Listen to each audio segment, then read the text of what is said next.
Lideri i Partisë Demokratike Shqiptare Sali Berisha foli këtë të hënë në konferencë në Përshtyp për disa lehtësira që do të aplikojë për biznesin pas ardhjes në pushtet pas zgjedhjeve të 11 majit. Tatimi 10% mbi të ardhurat të tjera jo nga paga. 0 taksim mbi profesionet e lira dhe biznesin e vogël.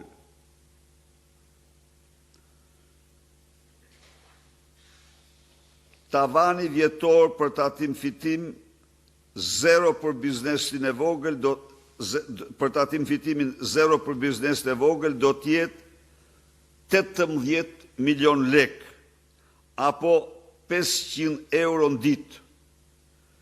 Dhe kufiri për jashtimit nga TVSH-ja do të jetë po ashtu në masën 18 milion lek xhiro vjetore apo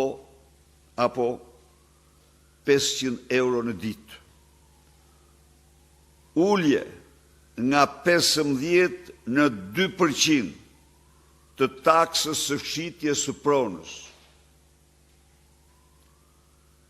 Dhe për këtë qëllim, krijimi i kadastrës fiskale për përcaktimin e çmimeve të referencës. Por Berisha foli edhe për disa ligje dhe vendime që sipas tij do të anulohen e që janë dhënë me të dhëna preferenciale. Do anullohen të gjitha lehtësirat fiskale të dhëna nga ligje preferenciale.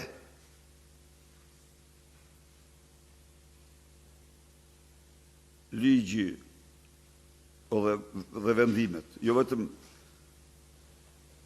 me ligje dhe vendime preferenciale të porositura nga familjar dhe oligark të qeveritarve. Kryetari i Partisë Demokratike Sali Berisha thotë se asnjëherë nuk e ka shkelur fjalën e dhënë, ndërsa premtoi të mos ndalet derisa Shqipëria të dalë para në rajon për pagat dhe pensionet. Berisha tha se nuk bën kurrë një premtim pa menduar mirë për të.